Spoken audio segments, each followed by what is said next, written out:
Well, joining us now to discuss the latest developments in Afghanistan from a regional point of view is Associated Press correspondent Aya BATRAWY, who is in the United Arab Emirates, Dubai to be precise. Thank you so much for joining us, Aya, today on Newsday. Well, perhaps the first and most promising comments coming from the Taliban so far since taking Kabul, promising that women will no longer be victims of their rule. But is that true to the situation on ground? What are we hearing? Are the women able to work and are the girls able to go to school? Or are we seeing Taliban rule of old? What's the situation?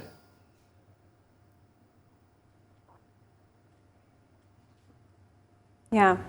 I mean, one indication that this is a different, possibly, style of governance than we've seen, in 2001 at the collapse of the Taliban is that today, actually, a senior Taliban representative appeared on the most popular private Afghan TV network and sat across face-to-face from an Afghan female broadcaster who questioned him and asked him and interviewed him. And so they're obviously on some type of charm offensive here to, the West and to their own people, saying that, we are going to have an open and inclusive Islamic government, in their own words. But there have been, of course, concerns that in other provinces like Herat, where the Taliban has been in control for for some time now, that hasn't been the case. Women were told not to attend university until a decision was made on the matter. Women said they were lashed for wearing revealing shoes.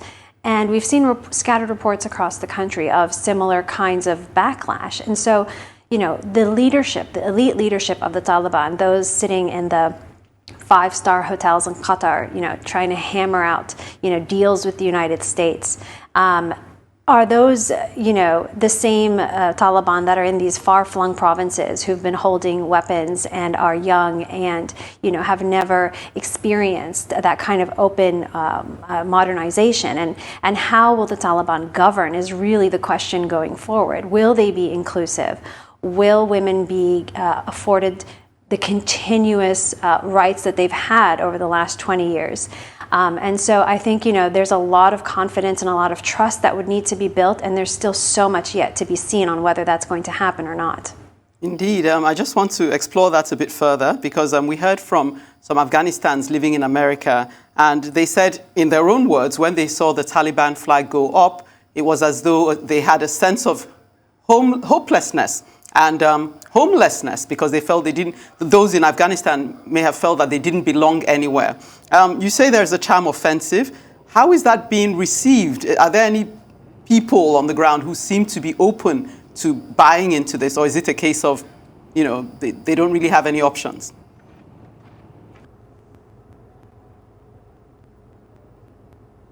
Right. I think you're right. That currently there is no alternative option, especially with Western governments fleeing and evacuating their staff and unable to reach all of the thousands of Afghans who are concerned for their safety because they've worked with the United States or the UK or Germany all these years. So what we're seeing are women still indoors, and I think there's a silent majority in Kabul that is yet to be out on the streets because they don't trust the situation. They don't know how they should dress.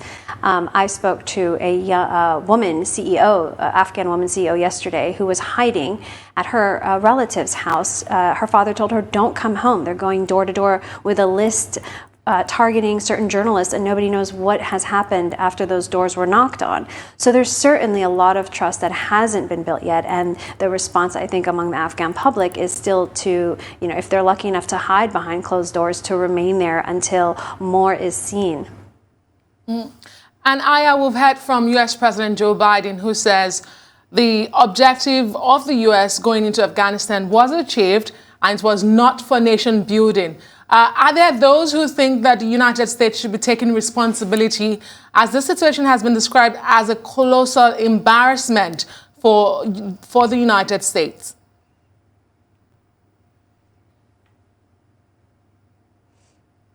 Our reporters in the U.S. are hearing from U.S. Marines who are saying that, we've turned our backs on our allies, who themselves are trying to get people that they've personally worked with, interpreters and others, to some sort of safe refuge in the United States and are unable to do so because of a backlog in visas.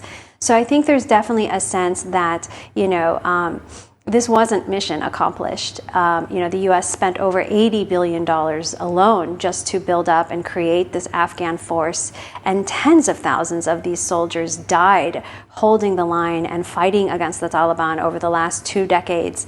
And so how, this all fell apart so quickly, and how all of these weapons that were meant to fight the Taliban are now in Taliban hands is something I think is going to be studied for years to come. But certainly, there's no question that this was an intelligence failure as to how quickly the Taliban was able to come into Kabul. And you can see the results of that on the chaos at the airport that was, visible yesterday.